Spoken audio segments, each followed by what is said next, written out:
Hello friends, welcome back to YouTube channel. మీ అందరికీ కూడా ఇండియన్ పోస్టల్ డిపార్ట్మెంట్ ఒక పెద్ద భారీ శుభవార్తను అయితే తీసుకొచ్చింది. ఒకేసారి మనకి 21,413 ఉద్యోగాలకి సంబంధించి 10th క్లాస్ అర్హతతో ఈ యొక్క నోటిఫికేషన్ అనేది రిలీజ్ అయితే చేశారు. అయితే ఒక జాబ్ డీటెయిల్స్లోకి వెళ్లే ముందు వీడియో చూస్తున్న ప్రతి ఒక్కరికి కూడా చిన్న రిక్వెస్ట్, వీడియోని వెంటనే లైక్ చేసి మీ ఫ్రెండ్స్ కూడా షేర్ చేయండి. వీలైతే మీ వాట్సాప్ స్టేటస్లో పెట్టుకోండి, చాలామందికి హెల్ప్ అవుతుంది ఈ యొక్క ఇన్ఫర్మేషన్. ఛానల్ని ఇంకా సబ్స్క్రైబ్ చేసుకోకుండా చూస్తున్నారు చాలామంది, ఇప్పుడే సబ్స్క్రైబ్ చేసుకోండి.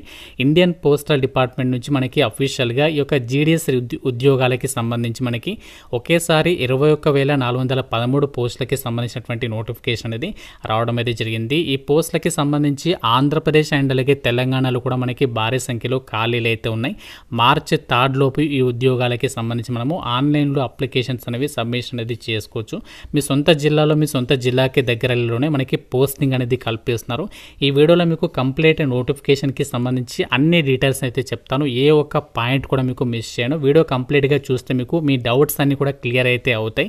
సో కాబట్టి వీడియోని కంప్లీట్గా జాగ్రత్తగా చివరి దాకా చూసే ప్రయత్నం అయితే చేయండి.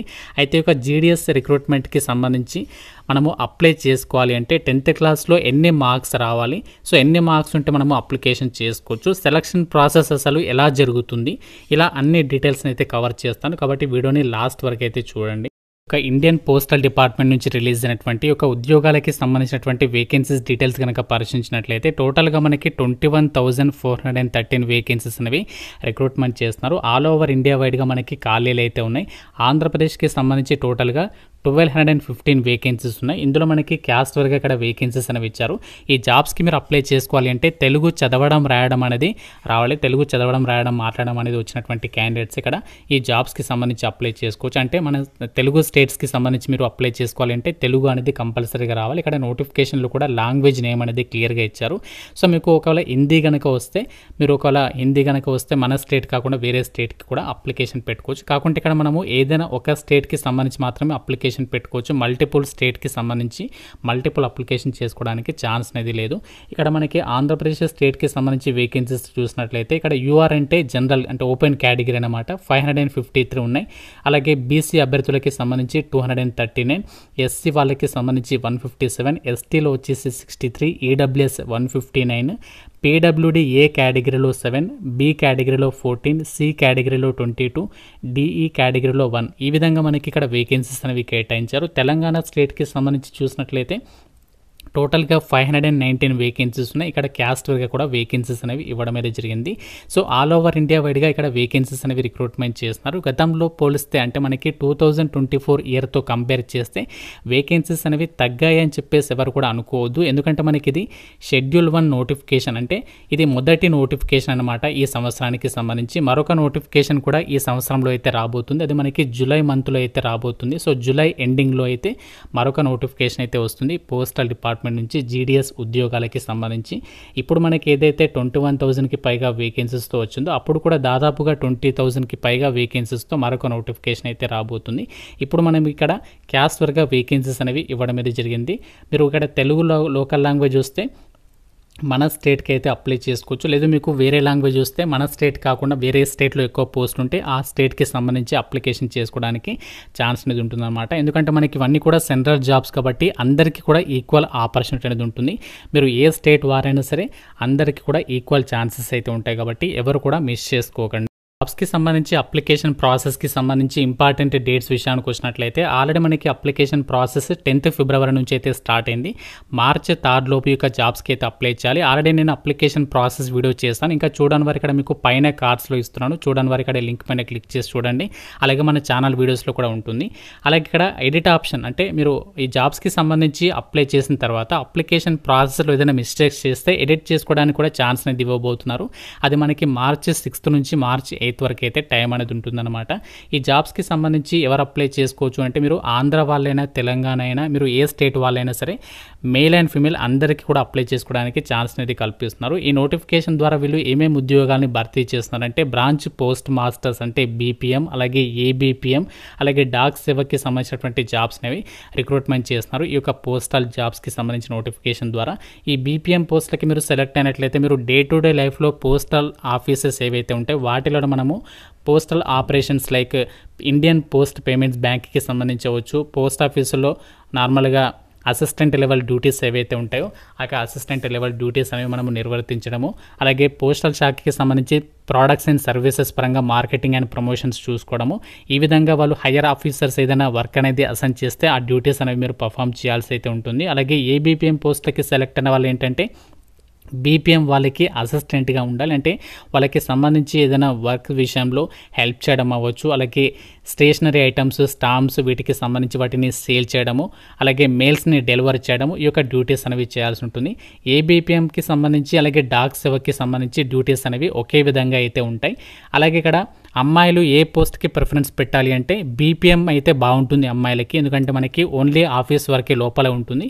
ఏ బీపీఎంకి సంబంధించి డాక్ సేవకి సంబంధించి ఏంటంటే కొంచెం మనకి బయట వర్క్ అనేది ఉంటుంది. కాబట్టి అమ్మాయిలు అయితే మాత్రం ఫస్ట్ మీరు బీపీఎం పోస్టులు సెలెక్ట్ చేసుకోవడానికి అయితే ట్రై చేయండి. ఈ యొక్క పోస్టులకి సెలెక్ట్ అయిన వాళ్ళకి ఎంత సాలరీ ఉంటుంది యాక్చువల్గా అంటే ఇక్కడ మనకి టీఆర్సీఎస్ లా ప్రకారం అయితే బీపీఎం పోస్టులకి అయితే 12,000 నుంచి 29,000 వరకు పెరుగుతుందంట. ఏ బీపీఎం డాక్ సేవకి సంబంధించినది అయితే 10,000 నుంచి 24,000 వరకు ఉంటుంది. ఇది మనకి టీఆర్సీఎస్ లా ప్రకారం బేసిక్ పే మాత్రమే. సో దీంతో పాటు మనకి సెంట్రల్ గవర్నమెంట్కి సంబంధించి డిఏ అనేది 6,000 రూపీస్ ఉంటుంది, అది కూడా మనకి ఇక్కడ యాడ్ అవుతుంది. సో అన్నీ కలుపుకుంటే బీపీఎం పోస్టులకి 18,000 వరకు, ఏబీపీఎం పోస్టులకి 16,000కి పైగా సాలరీ అనేది రావడం అనేది జరుగుతుంది. అయితే ఒక జాబ్స్ నోటిఫికేషన్ ద్వారా భర్తీ చేసినటువంటి అన్ని రకాల ఉద్యోగాలకి మీరు అప్లై చేయడానికి ఉండాల్సినటువంటి ఏజ్ లిమిట్ విషయానికి వచ్చినట్లయితే మినిమం మీకు 18 సంవత్సరాలు ఉండాలి, మ్యాక్సిమం 40 సంవత్సరాల వరకు ఛాన్స్ అనేది కల్పిస్తున్నారు. ఇది ఓసీ అభ్యర్థులకి సంబంధించి. అలాగే మీకు ఏజ్ రిలాక్సేషన్స్ కూడా ఉంటాయి క్యాస్ట్ వరగా. ఓబీసీ అభ్యర్థులు అయితే అంటే బీసీ వాళ్ళు అయితే 43 ఇయర్స్ వరకు ఛాన్స్ ఉంటుంది, ఎస్సీ ఎస్టీ వాళ్ళు అయితే 45 ఇయర్స్ వరకు, మీరు ఒకవేళ అంగవైకల్యం పీడబ్ల్యూడీ వాళ్ళు అయితే మాత్రం 50 ఇయర్స్ వరకు కూడా అప్లై చేసుకోవడానికి ఛాన్స్ అనేది ఉంటుంది అని చెప్పేసి ఇక్కడ నోటిఫికేషన్లో వాళ్ళు క్లియర్గా అయితే మెన్షన్ చేయడం అనేది జరిగింది. అయితే ఈ యొక్క జాబ్స్కి అప్లై చేయడానికి మీకు ఉండాల్సినటువంటి మినిమం ఎడ్యుకేషనల్ క్వాలిఫికేషన్ వచ్చేసి జస్ట్ 10th పాస్ అనే సర్టిఫికేట్ మీ దగ్గర ఉంటే ఈ నోటిఫికేషన్కి అప్లై చేసుకోవచ్చు. 10th క్లాస్ అనేది పాస్ అయితే సరిపోతుంది. హయ్యర్ క్వాలిఫికేషన్స్ ఉన్నా కూడా మీరు అప్లికేషన్స్ అయితే చేసుకోవచ్చు. కాకుంటే మీకు ఇక్కడ మీరు ఏ స్టేట్కి అయితే అప్లై చేయాలనుకుంటున్నారో ఆ స్టేట్కి సంబంధించి లోకల్ లాంగ్వేజ్ అనేది 10th క్లాస్ వరకు చదివి ఉండాలి అని చెప్పేసి చెప్తున్నారు. కాబట్టి 10th క్లాస్కి సంబంధించి మన తెలుగు వాళ్ళకైతే తెలుగు చదువుతాం, అలాగే ఇంగ్లీష్, హిందీ. కాబట్టి మనకి ఇక్కడ తెలుగు, హిందీ, ఇంగ్లీష్కి సంబంధించి ఏదైతే లోకల్ లాంగ్వేజెస్కి సంబంధించి ఇక్కడ మెన్షన్ చేశారో ఆ స్టేట్కి సంబంధించి మనము ఎలిజిబుల్ అయితే అవుతామన్నమాట. ఈ పోస్టులకి సంబంధించి అప్లై చేయడానికి మీకు ఎలాంటి ఎక్స్పీరియన్స్ అనేది అవసరం లేదు. ఇక్కడ అదర్ క్వాలిఫికేషన్స్ అనేవి ఇచ్చారు కదా, అదర్ క్వాలిఫికేషన్స్ అనేవి మనకి కంపల్సరీ కాదు, ఉంటే కొంచెం బెనిఫిట్ అన్నమాట. కంప్యూటర్కి సంబంధించి నాలెడ్జ్ అనేది ఉండాలి, సైక్లింగ్కి సంబంధించి సైకిల్ తొక్కడం అనేది రావాలి. సో ఈ విధంగా మనకి ఇక్కడ కొన్ని డీటెయిల్స్ అయితే ఇచ్చారు. ఇవి మనకి కంపల్సరీ కాదు, ఉంటే కొంచెం మనకి బెనిఫిట్ అయితే అవుతుందన్నమాట.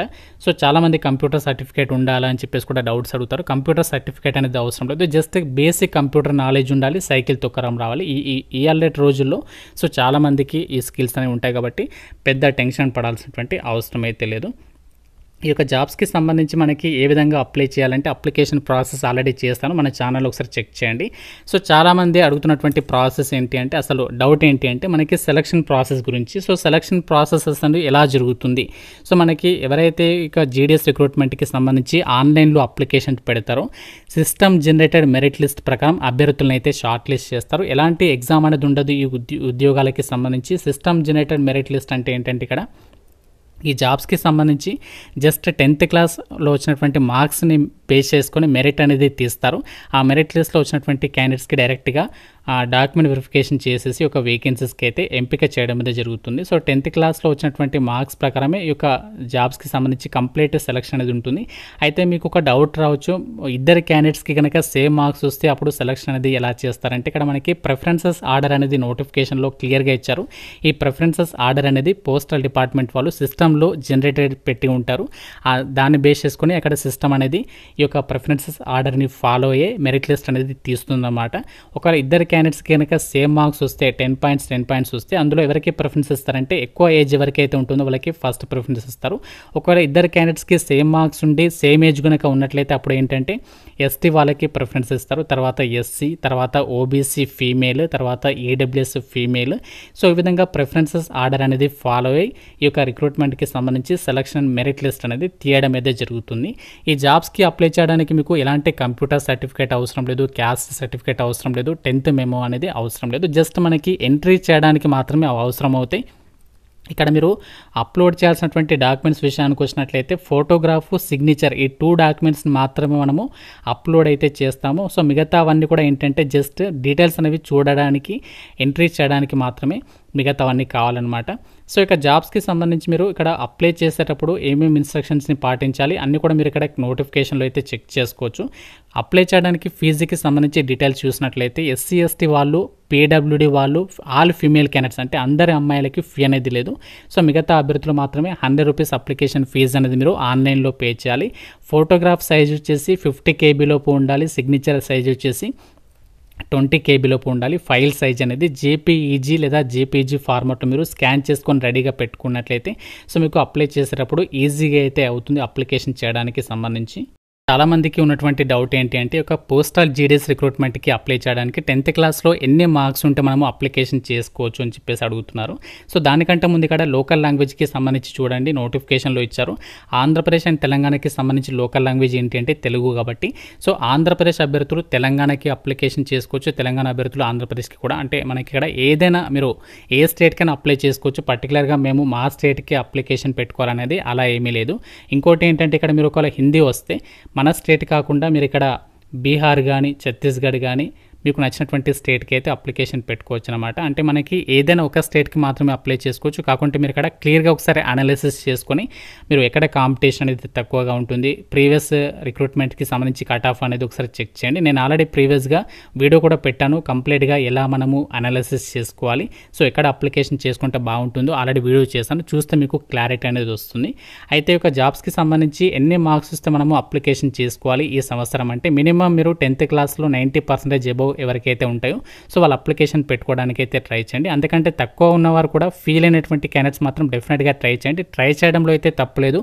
సో వస్తే లక్ అనుకోవాలి, సో రాకుంటే మాత్రం అనేది కొంచెం అప్లికేషన్ చేయడానికి సంబంధించి టైం వేస్ట్ అవుతుంది అంతేగాని ఫీ లేదు కాబట్టి సో ఫీల్ అయినటువంటి క్యాండిడేట్స్ అందరూ కూడా డెఫినెట్గా అయితే ట్రై చేయడంలో అయితే తప్పలేదు కాబట్టి సో డెఫినెట్గా అయితే అప్లికేషన్ పెట్టుకోవడానికి అయితే ట్రై చేయండి. అలాగే చాలామంది పోస్టింగ్ ప్రిఫరెన్సెస్ గురించి కూడా అడుగుతున్నారు. అసలు పోస్టింగ్ ప్రిఫరెన్సెస్ అనేవి ఎన్ని ఇవ్వాలి అని చెప్పేసి కూడా అడుగుతున్నారు.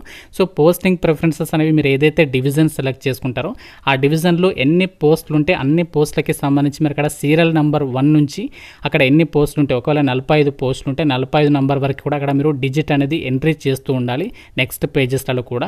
సో ఆ విధంగా మీరు అక్కడ మీరు ఏదైతే డివిజన్ సెలెక్ట్ చేసుకుంటారో ఎక్కువ పోస్ట్ ఉన్నటువంటి డివిజన్ సెలెక్ట్ చేసుకోవడానికి ట్రై చేయండి. ఎందుకంటే ఎక్కువ పోస్ట్ ఉన్నటువంటి డివిజన్ సెలెక్ట్ చేస్తే ఏంటంటే మీకు ఈజీగా జాబ్ వచ్చేటువంటి ఛాన్సెస్ అనేవి ఇంకా కొంచెం ఇంక్రీజ్ అయితే అవుతాయి కాబట్టి ఆ విధంగా మీరు కొంచెం లాజికల్గా థింక్ చేసి అప్లికేషన్ చేసుకునేటువంటి ప్రయత్నం అయితే చేయండి.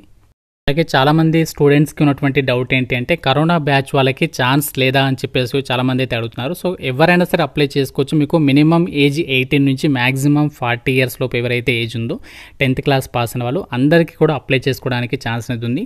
సో ఎలాంటి కండిషన్స్ లేవు, వాళ్ళు అప్లై చేయాలి వీళ్ళు అప్లై చేయాలి అలా ఏం లేదు. సో మీకు ఏజ్ మాత్రం మినిమం 18 ఉండాలి, మ్యాక్సిమం 40 ఇయర్స్ వరకు ఛాన్స్ కల్పిస్తున్నారు. ఏజ్ రిలాక్సేషన్స్ కూడా ఉన్నాయి.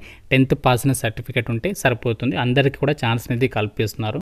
ఫ్రెండ్స్ ఇది మనకి ఇండియన్ పోస్టల్ డిపార్ట్మెంట్ నుంచి అఫీషియల్గా రిలీజ్ అయినటువంటి గ్రామీణ డాక్ సేవక్ జీడీఎస్ ఉద్యోగాలకి సంబంధించినటువంటి జాబ్ నోటిఫికేషన్ డీటెయిల్స్.